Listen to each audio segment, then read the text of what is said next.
Alors les réactions s'enchaînent depuis hier soir. Il y a une réaction du Premier ministre hongrois Viktor Orban qui appelle l'Union européenne à lancer des négociations de paix avec Moscou. Alors cet appel d'Orban, pour vous, est-ce qu'il sera entendu par les 27 ? Malheureusement, Viktor Orban est à la tête d'un pays de 10 millions d'habitants, donc il ne pèse que peu à l'intérieur de l'Union européenne, même si effectivement un veto de Viktor Orban sur une décision de l'Union européenne empêche cette prise de décision. Mais cela dit, comme on l'a vu, notamment sur les sanctions contre la Russie, la Hongrie n'a pas les moyens, pas plus que la Slovaquie, de s'opposer à une décision. Donc je ne pense pas que ça change grand-chose. Monsieur Moreau, comment vous voyez les conséquences de cette altercation sur le conflit en Ukraine, sur le terrain ? Je pense que, en fait, Zelensky a saboté l'approche qu'avait Donald Trump, qui, contrairement à ce qu'on veut nous faire croire, était plutôt équilibrée. Et si vous regardez les 49 minutes de la conférence de presse entre Zelensky et entre Trump, en fait, les 40 premières minutes se passent très bien. Ce sont des échanges tout à fait normaux. En fait, c'est quelque chose, je dirais, c'est une conférence de presse dans le bureau ovale qui est purement formelle. Et puis tout d'un coup, en fait, Zelensky perd le contrôle. Je pense qu'il y a différentes raisons. Ce voyage était mal préparé, comme celui d'Emmanuel Macron, comme celui de Keir Starmer, et celui de Zelensky est encore plus mal préparé. Et surtout, il parle mal anglais. Et son erreur, c'est qu'il aurait dû parler ukrainien ou russe, idéalement russe, puisque c'est sa langue maternelle, mais à la limite ukrainien avec un interprète. Et en fait, quand vous écoutez la conférence en anglais, vous voyez qu'il dit des choses de manière assez brutale, qui passent très mal en anglais, mais il ne s'en rend même pas compte. Et ce qui fait que en fait, la conversation dégénère, mais uniquement dans les 8 dernières minutes. Pendant, encore une fois, 41 minutes, ça se passe bien.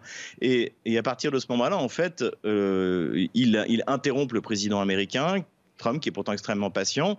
Et à un moment, Trump donne la parole à Marco Rubio, son ministre des Affaires étrangères, et à Vance. Et donc, il arrive un moment où finalement, les trois sont excédés par, je dirais, l'impertinence de Vladimir Zelensky, qui a pris l'habitude, en parlant aux Européens, de faire ce qu'il voulait.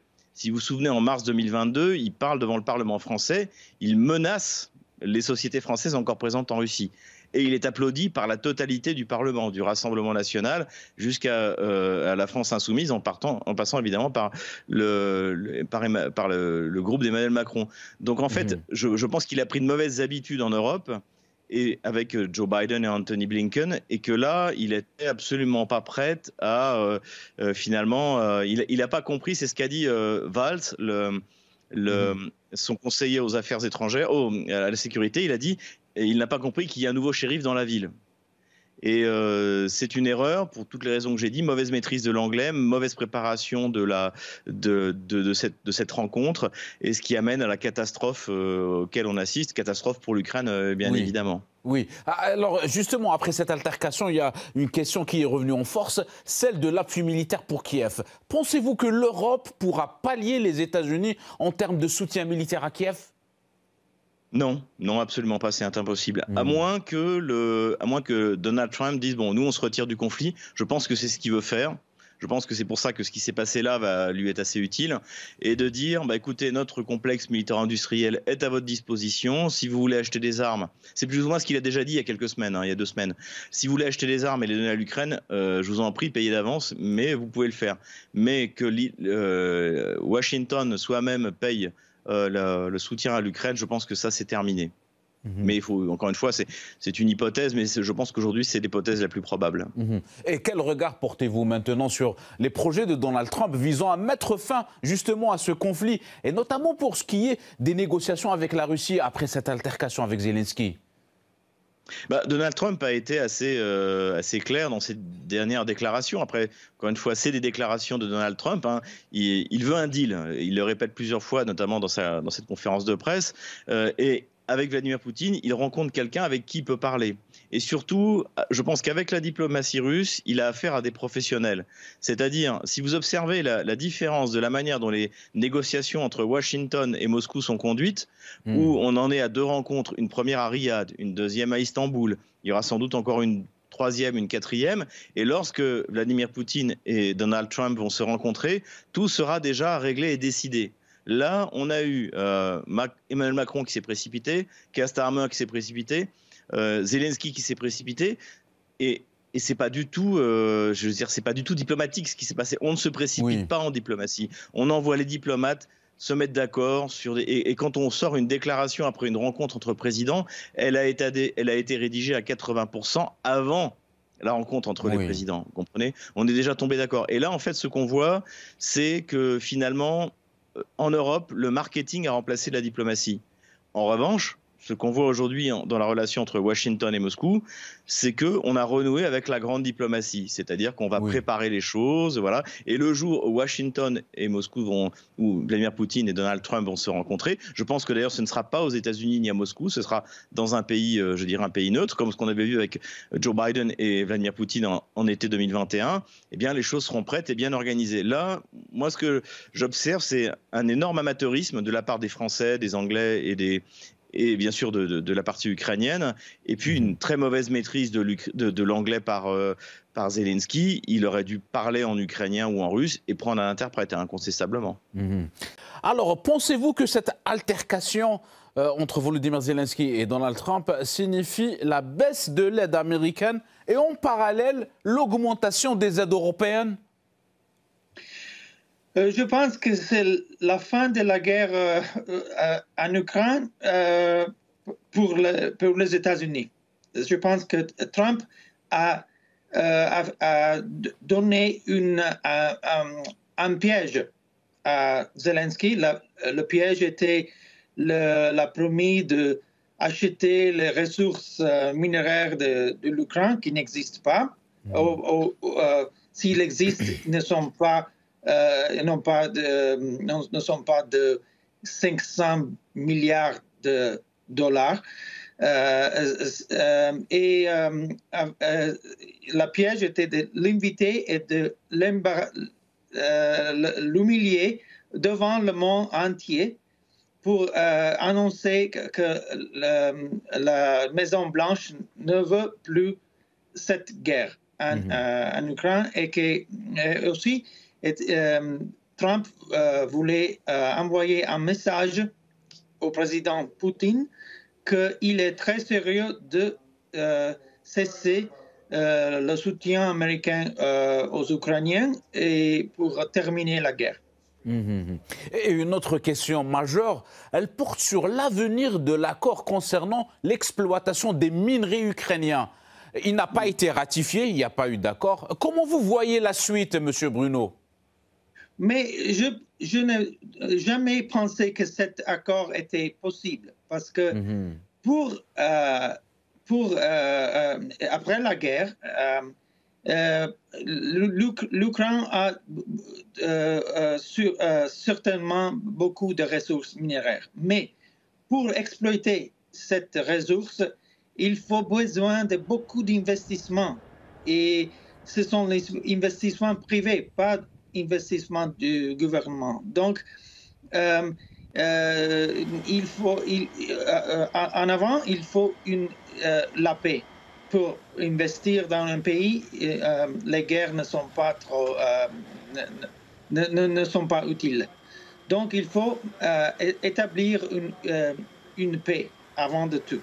Mais l'idée est aussi, Trump parlait beaucoup, il parlait pas de carbone ou fer, il parlait de terres rares. Qui ne sont pas très rares, en fait. Mais pour exploiter cette ressource, il faut besoin de beaucoup de milliards de dollars d'investissement parce qu'ils sont très compliqués pour séparer. Et donc, c'est ça l'investissement principal. Et maintenant, la Chine domine cette marché et ces processus. La Chine contrôle presque 85% du marché mondial des terres rares. Et la Russie a aussi des minières à Mourmansk. Donc, si le monde veut des terres rares, ils vont à Moscou ou à Beijing. Oui. Mais c'était donc, je pense aussi qu'il y aura un jour, pas encore, mais que le Moyen-Orient, que Trump fera la même chose avec Netanyahou. OK. Et pour revenir à cet échange tendu entre Volodymyr Zelensky et Donald Trump, c'était un échange, on va dire, imprévisible et inattendu. Mais en même temps, beaucoup d'analystes s'attendaient à une certaine rupture entre Kiev et Washington. Comment vous expliquez cette discorde, M. Bruno? Mais la discorde était déjà un fait, ils existaient déjà avant que Trump sera élu président. Parce que Trump ne parlait pas trop bien de Zelensky pendant la période avant les élections. Et il était toujours vague. Donc, et en même temps, il montrait intérêt vers rétablir un rapport avec le président Poutine. Et la dernière semaine, c'était très clair que Trump veut terminer cette guerre le 15 février avec le discours de... c'était le 15, non, avant, à Munich. À Munich, J.D. Vance. À Munich, oui, à Vance. Oui. Je n'ai jamais entendu un discours pas d'un président, mais d'un vice-président des États-Unis, oui, tellement fort, tellement politiquement important. C'était jamais des vice-présidents fait des discours comme ça. Mais Vance, comme vous avez vu hier, Vance joue un rôle très important. Oui. Il n'est pas seulement un observant, non. Oui, il s'est impliqué, oui. Oui, très impliqué, et je pense que c'est pour ça que Trump est très sérieux, parce qu'il y a une continuité avec Trump, la prochaine président peut-être continuera la même politique. Merci à vous, Monsieur Alessandro Bruno. Monsieur Koch, bonsoir. J'aimerais revenir avec vous sur ces réactions européennes après cet échange tendu au bureau ovale. Alors, il y a eu 5 dirigeants européens qui ont envoyé un message de soutien identique, c'est-à-dire le même dans la forme et dans le fond, à Volodymyr Zelensky. Et Volodymyr Zelensky a répondu brièvement, je cite, « Thank you for your support ». Quel regard portez-vous sur cette forme de communication inhabituelle?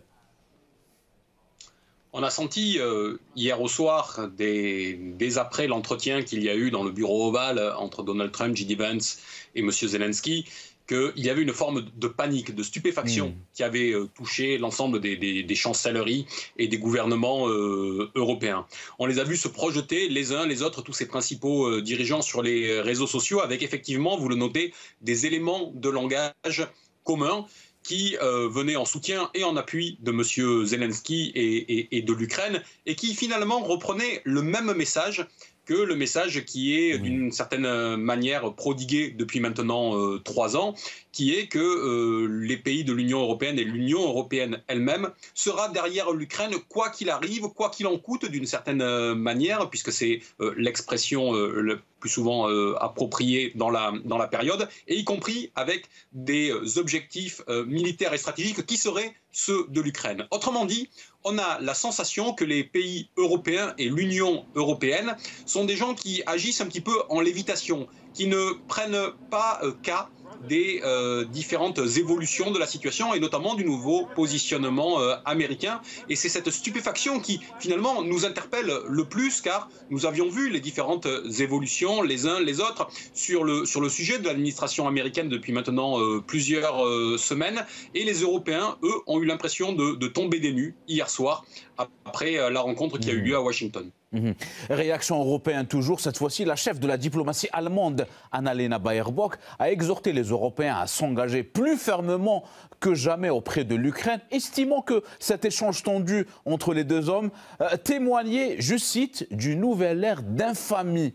Quelle est votre lecture, Monsieur Koch ?